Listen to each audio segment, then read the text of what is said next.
Okay, hello everybody. My name is Heather. I'm with Grand Rapids, Keller Williams Grand Rapids East, and today I am just going to be showing you how to compare multiple offers within Command.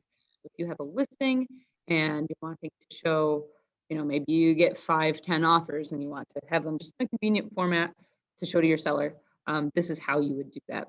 Don't anticipate this taking the full hour today. It's a pretty easy thing to show you, but definitely a useful tool.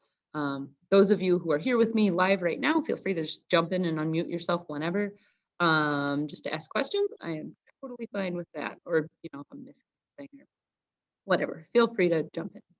So we are starting out here. I am in Command, obviously. I have gone all the way down to this handshake here, this Opportunities tab. And that's going to show you listings and buyers. So for your listings, I've got one active here that'll be going live on Thursday. Or actually, that's over here. I did make one for myself earlier today, though. So this is just me. I just made a dummy one, mostly because I don't want to mess with my actual clients. So you have to have a listing in here. You click on the contact's name. And now this doesn't have to be here in order to access this feature. They could be anywhere, but you just click on their name.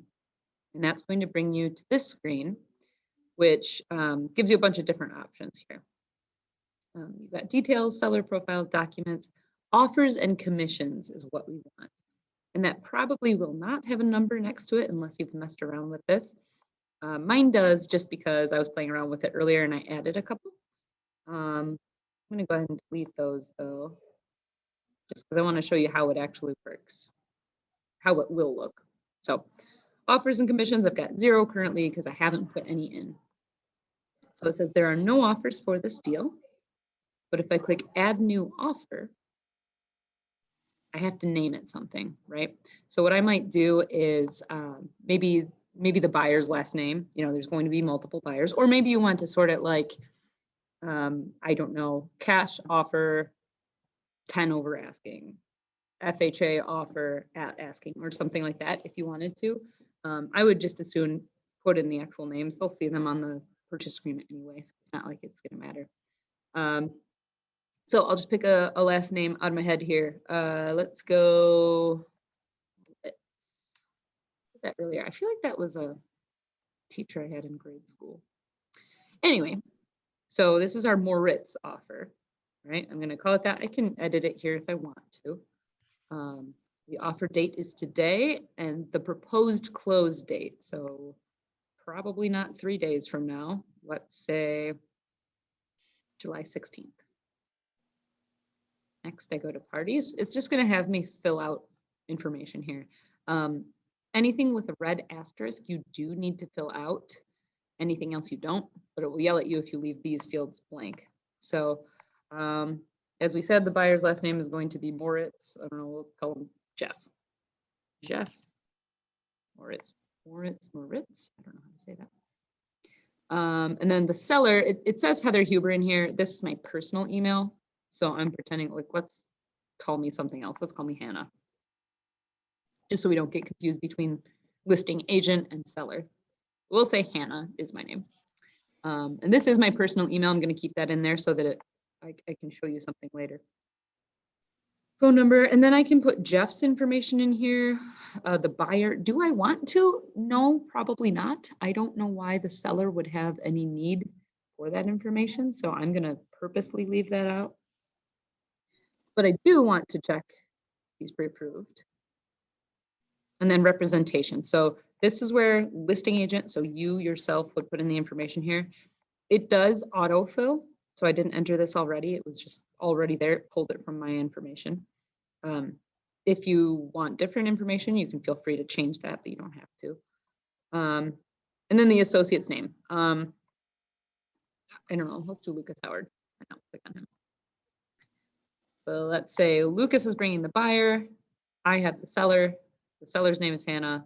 The buyer's name is Jeff. And we can go in and edit this later if you forget something or if you don't have that information at the time.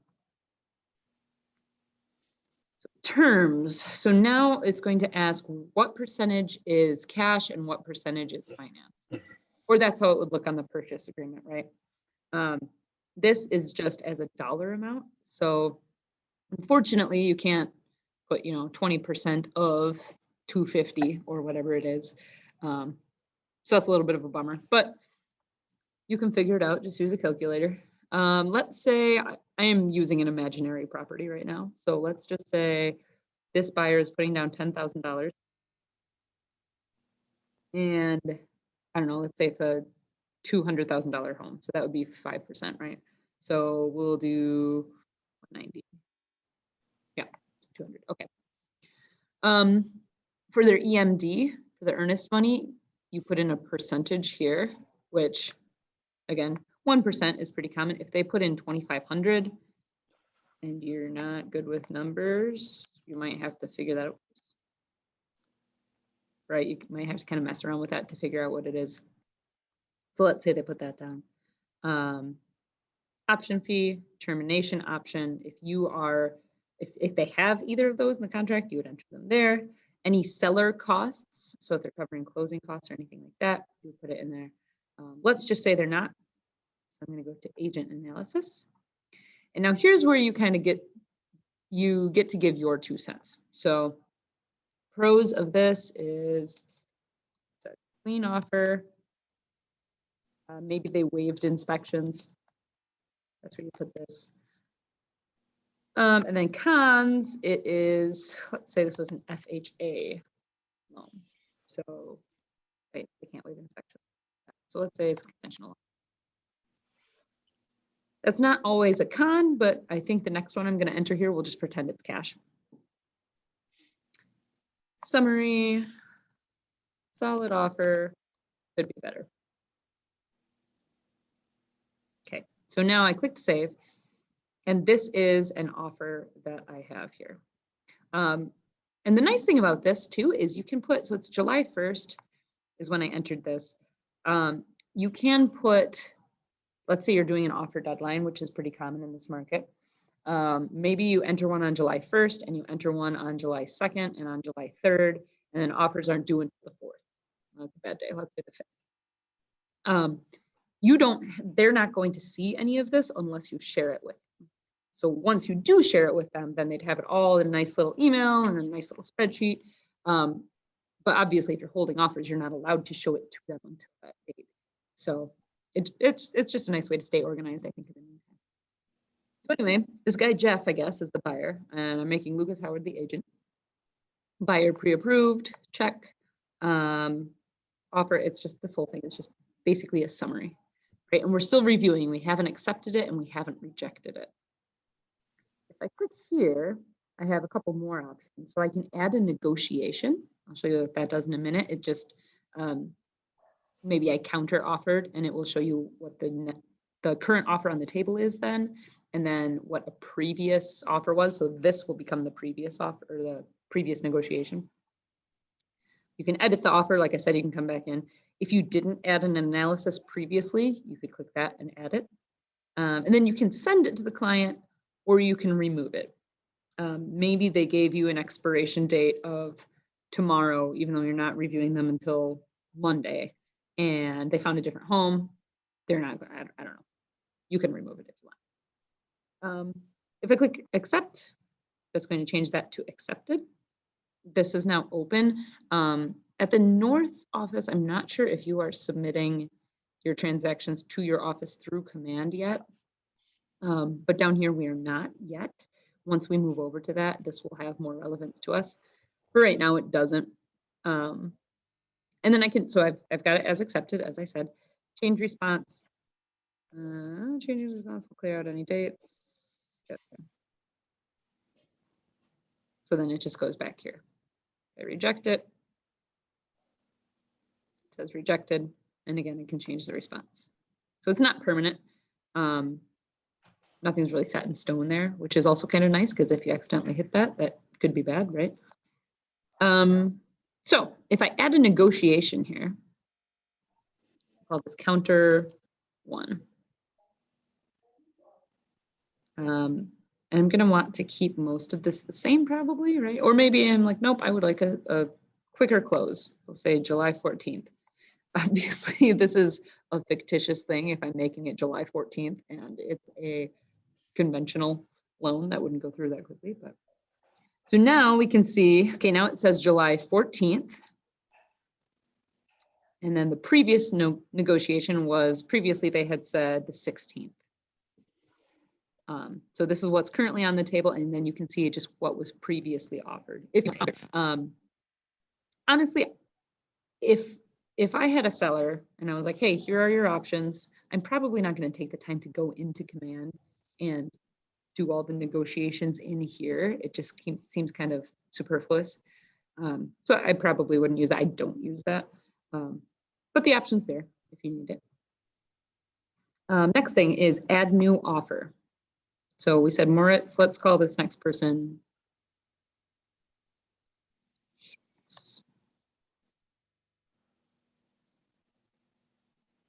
Okay, so maybe they offered on, let's go back in time because I can't predict the future, June 30th. And they are wanting to close on July 30th. So what did I say? Schultz. What was it? Schultz. Hey, Judy. I'm going to use you an example now. Huh? Yeah. Apparently just on Zoom because nobody's in here. That's true. That's true. Yeah. Yeah. I'm going to use you now. So Judy's going to be our buying agent here. We'll say this person is pre-approved.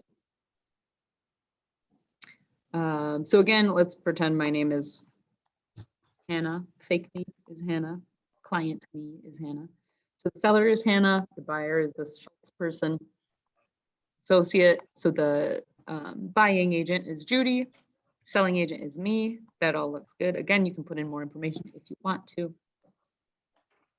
Terms. Okay, what did we say? Let's say this person is 100% cash, but they're only offering 90. And they're going to do a 3% earnest. And I'm going to leave all the rest of that the same too. Pros, cash offer, and my EMD. Cons, under asking. I don't know what my asking price was in this example, but let's say that it was.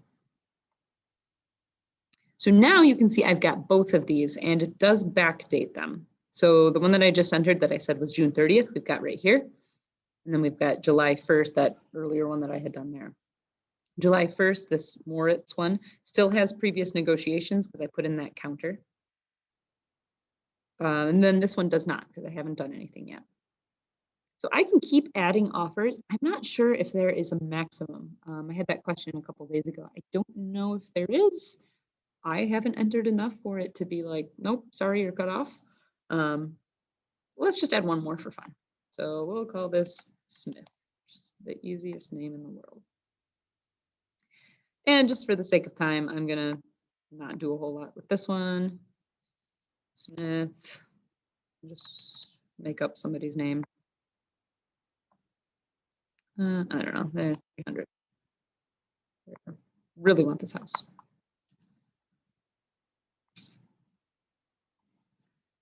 Wow, 300K. I don't think I checked pre-approved. Yeah, not pre-approved. So now we've got 3 offers on the table. So you can see we've got Moritz, Schultz, and Smith. Okay, what are you? I'm teaching right now. No, you can jump on. I mean, we're gonna take probably 10 more minutes or so. It's recording though, I can send it. Anyway, okay, so now we've got all these offers. Maybe there's one that just doesn't even make the grade. You're like, there's no way they're gonna take this. They've already said they don't want offers under this and you don't want to include it. I just clicked select all. I could uncheck one of them as well. In this case, I'm gonna just add all of them though. So I've got all 3 of them. And now I'm going to click on compare offers. We've got this nice little spreadsheet. It just puts everything together for me. These two are pre-approved. This one is not. Here are the pros of each one. Here are the cons of each. I only, I guess, wrote a summary for the first one.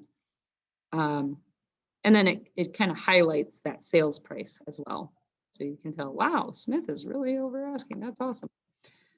So now I have a couple options. I can download it, or I can email the offer comparison. I am just going to go ahead and do that so I don't have more files on my computer. To whom am I sending it? What email address? Subject title, they just auto-populate that. You have 3 offers.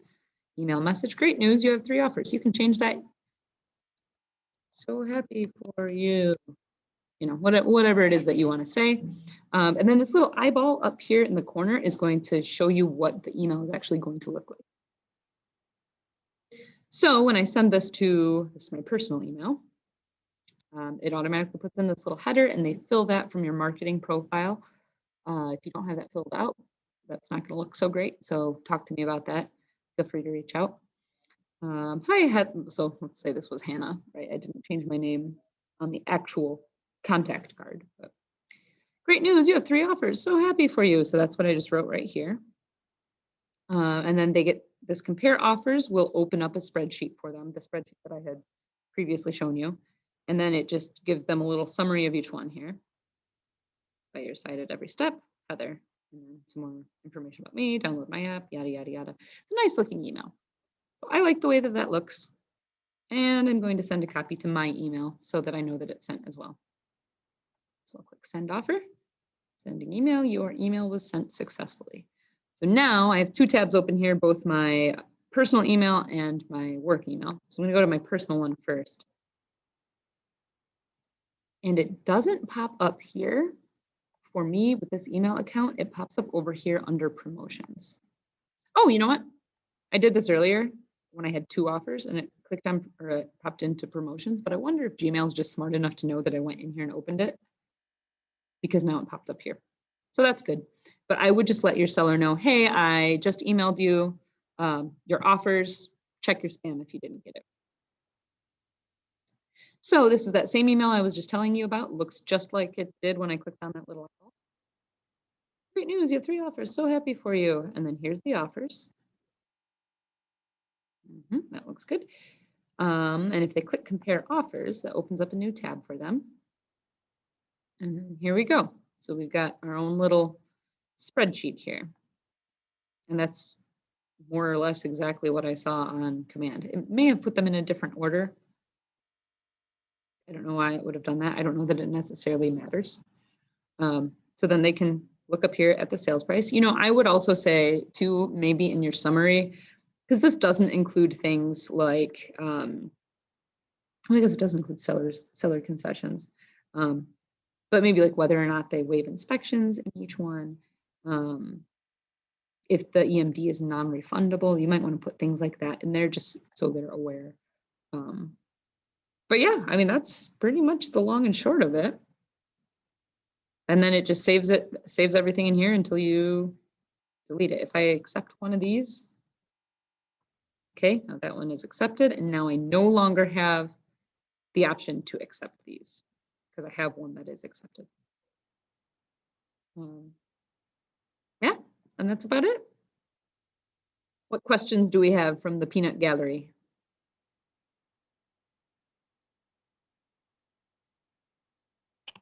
So for those that jumped in a few minutes late, where can I find the recap of just the beginning part of this? Because this has all been so essential. This is all being what? It's just been so essential. I really appreciate it. Yeah, no problem. This will be on our YouTube channel. So if you go to, we don't have enough followers to have like youtube.com/whatever name. I think it's just Keller Williams Grand Rapids. Keller Williams Realty Grand Rapids East.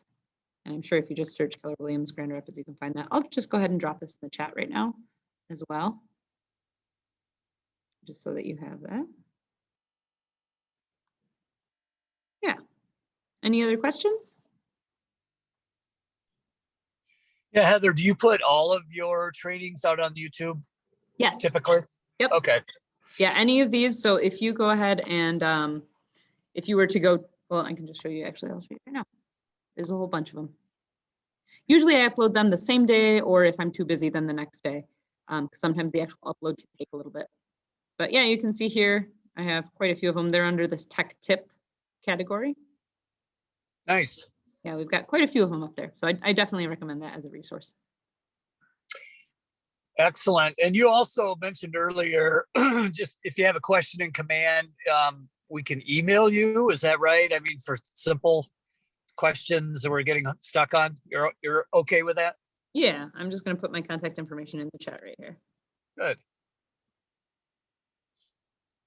There you go. You might be sorry you said that, but thank you very much. It's all right. I've got 300 agents here in Grand Rapids, so I seem to manage all right. Great. Thank you. You're very welcome.